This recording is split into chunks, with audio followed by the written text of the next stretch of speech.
Abraham was married to. Abraham had a son that we focused on, and his name was. And Isaac was married to.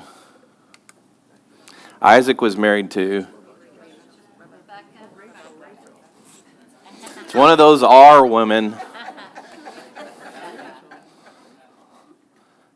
Isaac was married to Rebekah. And Isaac had a son named Jacob. And Jacob was married to the other R, Rachel. Abraham and Sarah. Isaac and Rebekah. Jacob and Rachel. And Jacob had 12 sons. Actually, 12 sons. But the one that we've been focusing on is Joseph. Very good. That's the whole. It's not the whole book of Genesis, but that's where we're going. And we wrap up today, and not to ruin the ending, but Jacob and Joseph die. If you didn't already know that, so sorry. Yep, they're dead. Let's pick up where we left off. Joseph is somehow, when I say somehow, you know that it was God. God has placed Joseph, he's taken him from a hole that his brothers put him in to really being the father-like figure to Pharaoh and running the country of Egypt. When there was a great harvest of 7 years, he had a great plan, which came from God, to store up all the grain, enough for the next 7 years of famine that was going to come, a severe famine. And he's put in charge of this. His brothers are in Canaan, and they literally come and get food. They realize last week they reunited as brothers, and he says, I want my dad to come here to Egypt, and I will take care of you all. Just come here and live with us in Egypt during this famine. It's already 2 years into the famine, so there's 5 years left, and he's wanting to protect his dad. He's wanting to see his dad. He hasn't seen his dad in years. And so the brothers go back to Canaan and tell Jacob that Joseph's alive. You thought he was dead, but he's alive. And I'm sure his heart leaps. It doesn't say that, but just the thought of seeing his son again. So we pick up in Genesis chapter 46. It says, Israel set out with all that he had and came to Beersheba, and he offered sacrifices to the God of his father Isaac. There was this hesitancy of Isaac, who is Jacob. He was renamed Israel. He was renamed Israel. His name changed from Jacob to Israel, and Moses starts calling him Israel at this point. But there's this hesitancy of Israel to pack up all of his stuff and his family and to leave and to go to Egypt because his son has requested him to go there. He didn't know that his people, and all of a sudden you're going to go, oh, when I say this, that his people were going to be taken into captivity by the Egyptians for 400 years. Oh, yeah. Like, he's packing up all this stuff, his family and everything, and the Israelites are going down, and there's going to be many descendants and everything, and they're going to be living in Egypt. Or maybe he did know. Maybe he did know, because you go back to Genesis chapter 15. Genesis chapter 15, look at this, what it says in verse 13. Then the Lord said to Abram, this would be Abraham, his grandfather. Then the Lord said to Abram, know this for certain, your offspring will be resident aliens for 400 years in a land that does not belong to them and will be enslaved and oppressed. You can't tell me that Jacob didn't know that was coming.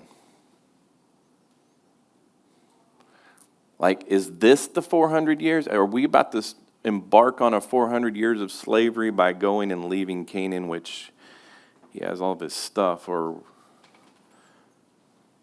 doesn't clarify, but there's obviously some fear and intrepidation going on there. Let me show you on a map real quick what we're looking at. This is Israel over here. This is Egypt down here. If you look right in the middle, Bethel, he's in the Mount of Olives, that's Jerusalem. But just south of there is where Israel, Jacob is living. And then he stops in Beersheba, right here, Beersheba. And he's going to make his way over here to where it says Ramses. This is Egypt. Let me show you just the next map there. Is like that's the course that they went on, is from Hebron to Beersheba. This is where he is in that verse that we're reading. But he's going to make his way to Ramses, just so you can see on a map where it is. So he stops in Beersheba, and it says, that night God spoke to Israel in a vision. Jacob, Jacob. And interesting how Moses uses Israel, but then God says, Jacob, Jacob. God said, I am God. Whoo! You read that and you go, no big deal. But like, if God says I'm God to you, like, and you hear it, yeah, I am God, the God of your father. Do not be afraid to go down to Egypt. For I will make you, this is the fourth time that God said to Jacob, don't be afraid. Don't be afraid. And you come to the New Testament, and the angels say to the shepherds, don't be afraid, don't be afraid. When you say awe and fear of God and respect, it's because he's God. But this fear is like, maybe he knew captivity was coming for his ancestry. Don't be afraid to go down to Egypt, for I will make you into a great nation there. I will go down with you to Egypt, and I will also bring you back. Joseph will close your eyes when you die. Oh, my son. I get to see my son, and he's going to be there when I die. Jacob left Beersheba. The sons of Israel took their father Jacob in the wagons Pharaoh had sent. Like, Joseph literally went to Pharaoh and said, I need to go get my family and bring them back here. And Pharaoh's like, well, take all this and load everything up, and let's Beverly Hillbillies it down to Egypt. I mean, that's literally what was happening. Let's just take all your stuff, Jacob, and relocate you. And along with their dependents and their wives, they also took their cattle and possessions they had acquired in the land of Canaan, which is like so much. Then Jacob and all of his offspring with him came to Egypt, his sons and grandsons, his daughters and his granddaughters, indeed all of his offspring he brought with him to Egypt. Loaded up the truck and moved to Egypt. These are the names of the sons of Israel who came to Egypt, Jacob and his sons. So we're looking at verses 8 through 27, he literally names them all. I'm not going to read those because I'm okay with phonics, but that's a lot of names.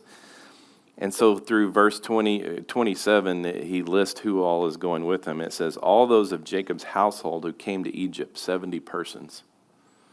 So 70 people in his family loaded up with their stuff, with their livestock, and moved to Egypt. Verse 28, it says, now Jacob had sent Judah ahead of him to Joseph to prepare for his arrival at Goshen.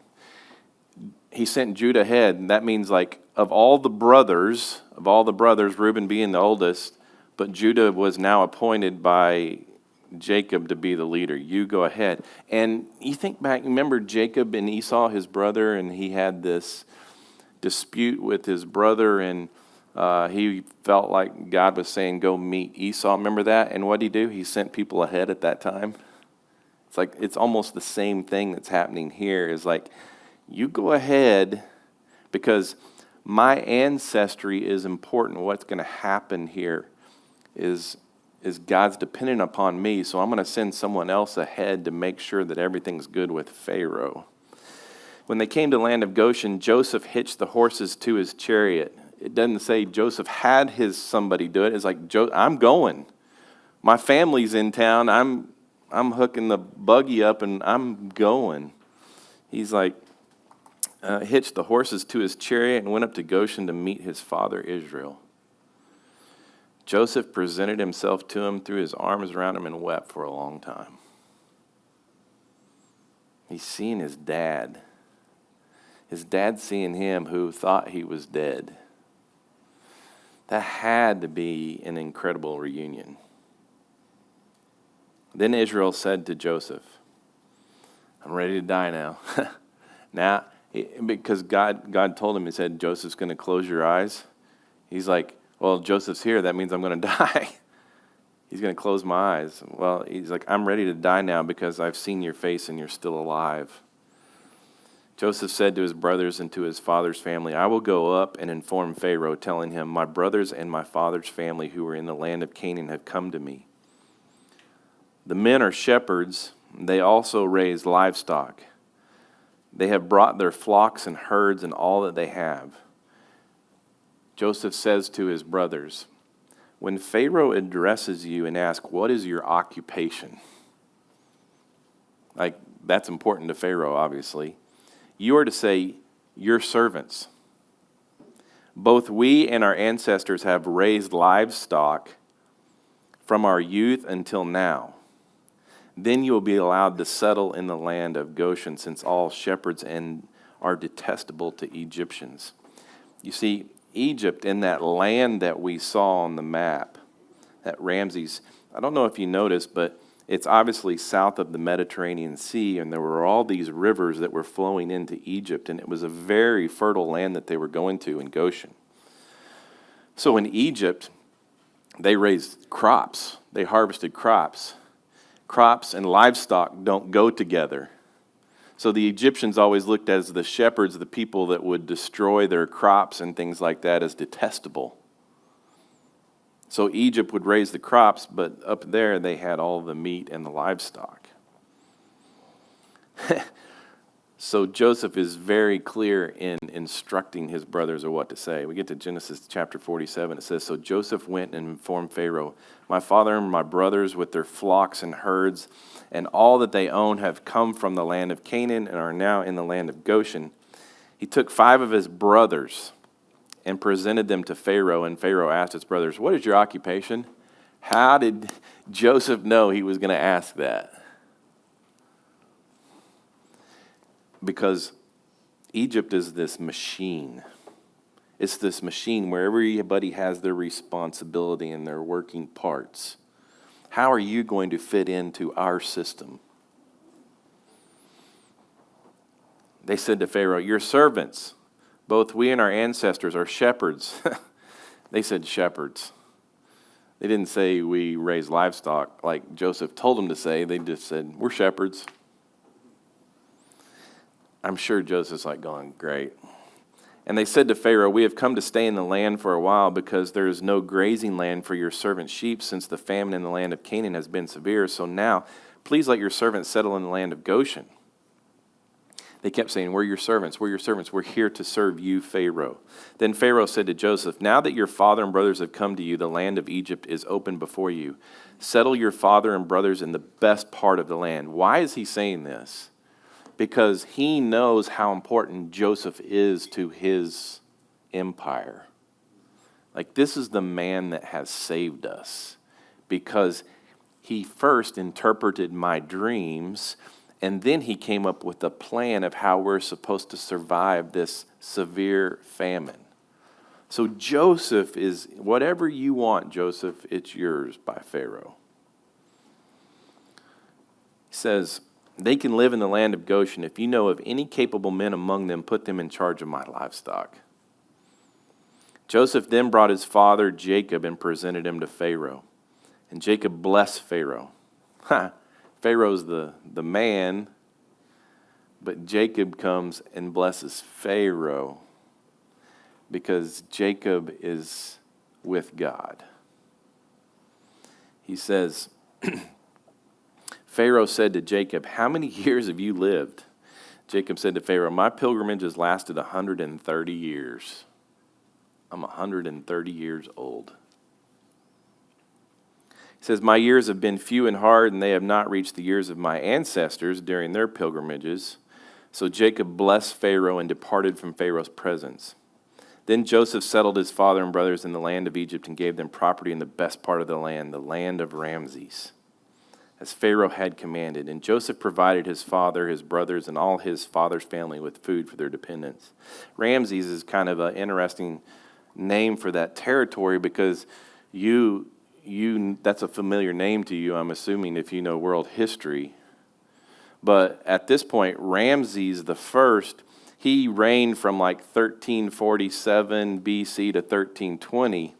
But what this time period is for us, if we look at 1 Kings and we look at Exodus, we can kind of pinpoint this date that Israel moved to Egypt around 1876 BC, to be exact. So you're talking another 500 years before Ramses the One comes along, which tells you how long Egypt was ruling the area. You get to verses 13 to 26, and let me just kind of tell you that story is there's this severe famine in Egypt and Canaan, and people are coming to Joseph and they're needing grain to eat, to feed their crops or feed their livestock. And so they exchange their silver for grain the first year. And Joseph basically gets all the silver from Canaan and Egypt. I mean, like he's got it all. They have no more silver to exchange for food. So the next year they come along and we go, okay, we'll give you all of our livestock for grain. Joseph's like, okay. So now Joseph's got all the silver and all the livestock in the land. Pretty crazy. There's still a famine. Okay, now what are we going to do? Well, we'll give you our land, and we'll give you ourselves. We'll become your slaves. Ah, there it is. We become your slaves to Egypt because we need food to eat. And Pharaoh says, done. You'll be my slaves. And then they give them seed. They give them seed to grow crops later on. And they say, whatever you grow, 1/5 of this goes back to Pharaoh, which at the time was a pretty fair thing because the taxes at the time, average tax was about 1/3. So to give 20% rather than 33% was a pretty good deal for them. But now, everything that they have, including themselves, belongs to Pharaoh. It takes us to verse 27. Israel settled in the land of Egypt, in the region of Goshen. They acquired property in it and became fruitful and very numerous. Now Jacob lived in the land of Egypt for 17 years. Like this became home. And his lifespan was 147 years old. When the time approached for him to die, he called his son Joseph and said to him, if I have found favor with you, put your hand under my thigh. Oh, here we go again.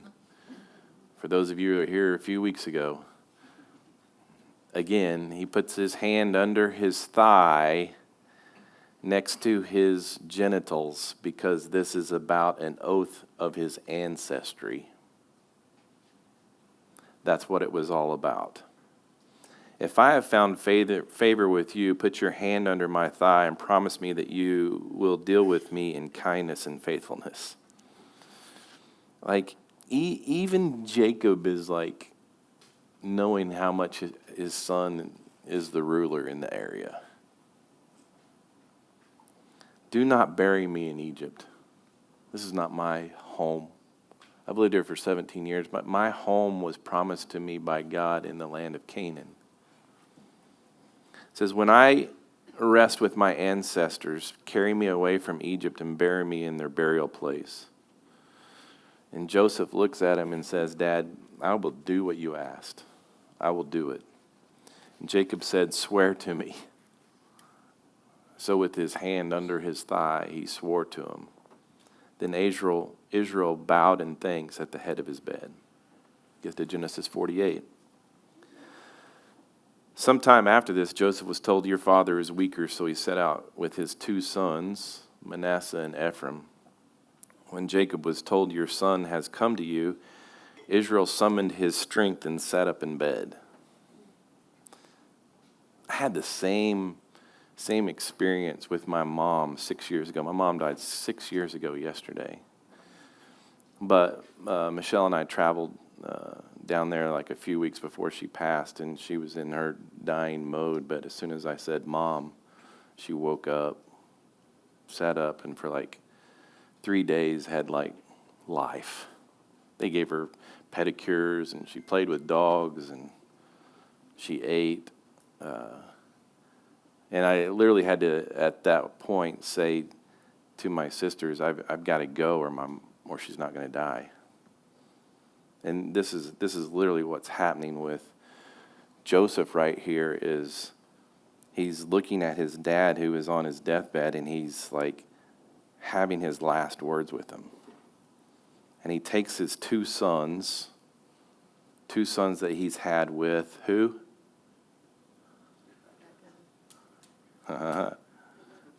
Doesn't say. It does say, but it's not one of the R's. When Jacob was told, "Your son Joseph has come to you," Israel summoned his strength and sat up in bed. Jacob said to Joseph, "God Almighty appeared to me at Luz in the land of Canaan and blessed me. He said to me, 'I will make you fruitful and numerous. I will make many nations come for you, and I will give this land as a permanent possession to your future descendants. Your two sons born to you in the land of Egypt before I came to you in Egypt are now mine.'" Israel's sitting there with Joseph, and he's got Ephraim, and he's got Manasseh standing in front of him. And literally at the point of adoption, he takes them and he places one on one knee and one on the other knee. This is what the custom was. And Joseph's standing there with his two sons, and he says, "Now they're mine. I'm adopting your two boys into my family. Your two sons born to you in the land of Egypt before I came to you in Egypt are now mine. Ephraim and Manasseh belongs to me just as Reuben and Simeon do. Children born to you after them will be yours, and you will be recorded under the names of their brothers with regard to their inheritance. When I was returning from Paddan, to my sorrow Rachel died along the way in some distance from Ephrath in the land of Canaan. I buried her there along the way to Ephrath, which is Bethlehem." Remember a few weeks ago we showed you the tomb of Rachel that they assume is still there. When Israel saw Joseph's sons, he said, "Who are these?" He's old, 147 years old, having a hard time seeing. Obviously, he knew it was Joseph. Joseph said to his father, "They're my sons God has given me here." So Israel said, "Bring them to me, and I will bless them." Now his eyesight was poor because of old age, and he could hardly see. Joseph brought them to him, and he kissed them and embraced them. Israel said to Joseph, "I never expected to see your face again. But now God has even let me see your offspring." Then Joseph took them from his father's knees and bowed with his face to the ground. What happens in the next verses 13 to 18 is he's literally got, it goes into full description here. He's got them placed on his knees. He's got Ephraim right here on his left knee, and he's got Manasseh on his right knee. And when he begins to bless them, he takes his right hand and he puts it on Ephraim's head, and he takes his left hand and he puts it on Manasseh's hand. And Joseph says, whoa, Dad, you've got him mixed up. Because the right hand was the blessing of the first offspring. And Manasseh was born before Ephraim was. But he's got his right hand on Ephraim's hand and his left hand on Manasseh's hand. And Joseph's like, "No, you're having a hard time seeing." He's like, no. I got this right. I've got this right. Verse 19. But his father refused and said, "I know, my son, I know. He too will become a tribe, and he too will be great. Nevertheless, his younger brother will be greater than he, and his offspring will become a populous nation." Like he's giving the blessing to the younger one again. So he blessed them that day, putting Ephraim before Manasseh when he said, "The nation Israel will invoke blessings by you, saying, 'May God make you like Ephraim and Manasseh.'" That's the fourth consecutive generation of Abraham's descendants in which the normal pattern of the firstborn assuming prominence over the secondborn or later was reversed. Isaac over Ishmael, Jacob over Esau, Joseph over Reuben, and Ephraim over Manasseh. 4 generations in a row.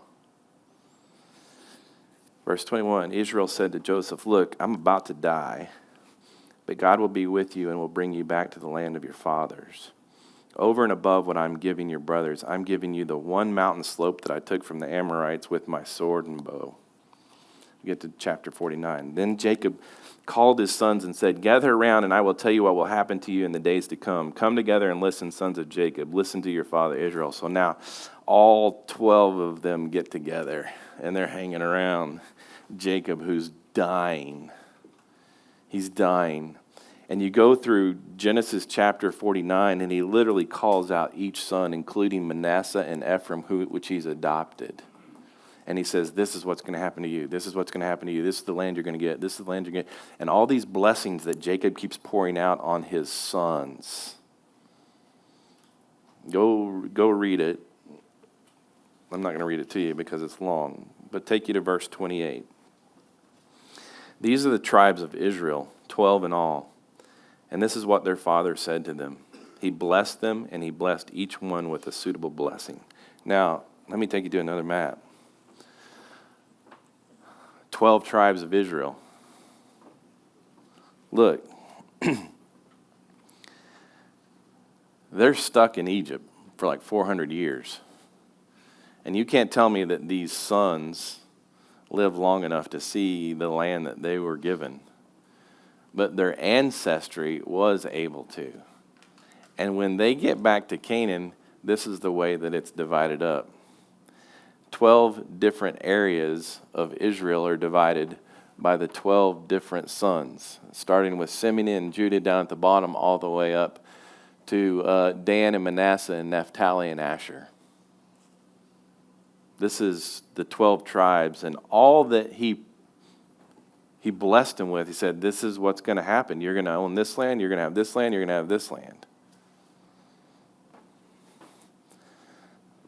Verse 29 says, then he commanded them, I'm about to be gathered to my people. Bury me with my ancestors in the cave field of Ephron the Hethite.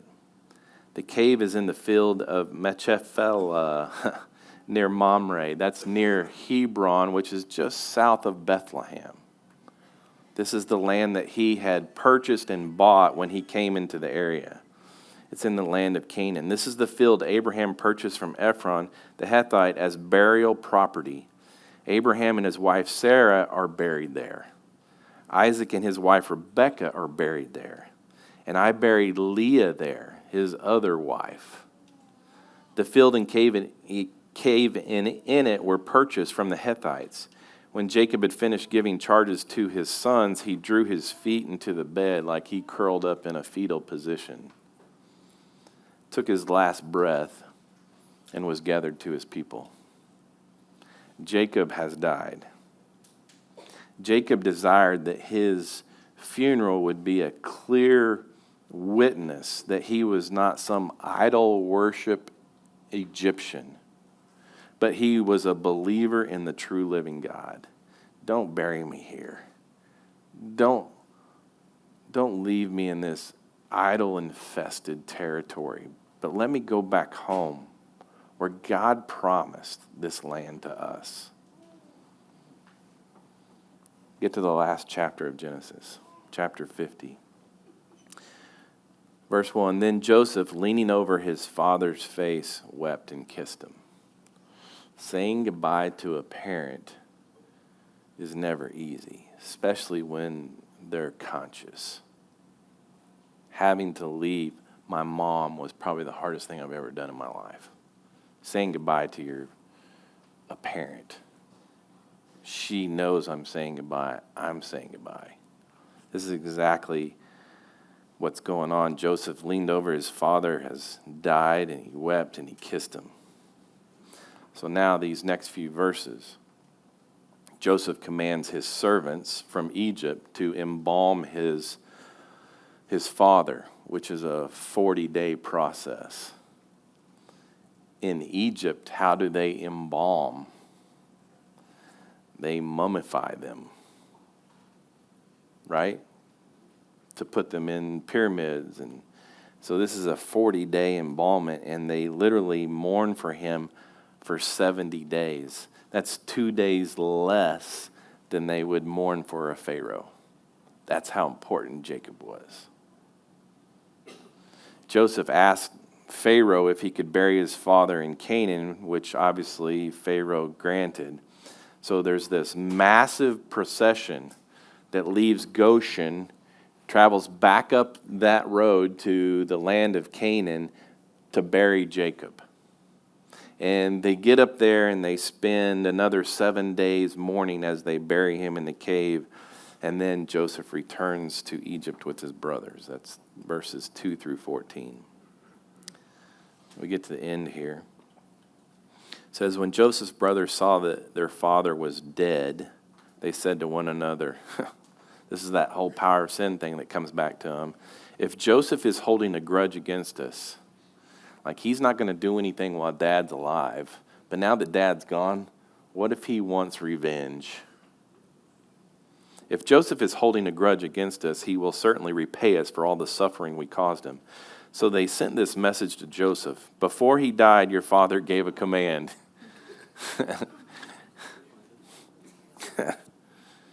Say this to Joseph. Please forgive your brother's transgression and their sin, the suffering they caused you. Therefore, please forgive the transgression of the servants of the God your father. Joseph says Joseph wept when their message came to him. Like, come on, guys. His brothers also came to him, bowed down before him, and said, we are your slaves. But Joseph said to them, do not be afraid. Am I in the place of God? You planned evil against me. God planned it for good to bring about the present result, the survival of many people. Therefore, don't be afraid. I will take care of you and your children. And he comforted them and spoke kindly to them. He spoke kindly to the brothers who threw him in a pit and left him to die. Because Joseph saw the bigger picture. It wasn't his brothers that put him in the pit. It was God who put him in the pit. So that he would be sold as a slave to the Ishmaelites, who would be sold as a slave to Egypt and to Pharaoh. And he would be thrown into prison, and he would be able to interpret dreams of the jailer and then interpret the dreams of Pharaoh, and he would be put in this position to become ruler of the land. He saw it. He saw the bigger picture. Well, like if you literally live in the idea and the concept that my brothers were mean to me and they threw me in a pit to die, and that's all you ever saw, of course there would be revenge. But he was able to zoom out and see the bigger picture. Verse 22, Joseph and his father's family remained in Egypt. Joseph lived 110 years. He saw Ephraim's sons to their third generation. Wow. The sons of Manasseh's son, Machir, were recognized by Joseph. Joseph said to his brothers, I'm about to die, but God will certainly come to your aid and bring you up from this land to the land he swore to give Abraham, Isaac, and Jacob. So Joseph made the sons of Israel take an oath. When God comes to your aid, you're to carry my bones up from here. Like, Joseph knew they were going to be there a long time. He's like, but I want to be buried with my father. I want to be buried where the one true God gave us this land. Joseph died at the age of 110. They embalmed him and placed him in a coffin in Egypt. Joseph literally lived to see the blessing of his children's children. He died 54 years after Jacob's death when he was 110 years old. And you get to the end of Genesis and you go, what's this all about? It's all about faith. It's all about the faith in the one true God. God spoke. He kept his word. They believed, even through all the junk and troubled times that they went through. It was their faith that carried them through. You get to the end of Genesis and you go, man, these are the people that are mentioned in Hebrews chapter 11 as the people of faith. Yeah, they messed up. They had sin in their life. They made bad choices, but they were still faithful to God. And then we get into Exodus, which is a rough time for the Israelites. Rough time. But we've traveled through Genesis. We'll continue to do Bible stories. I'm glad that you're here studying this with us.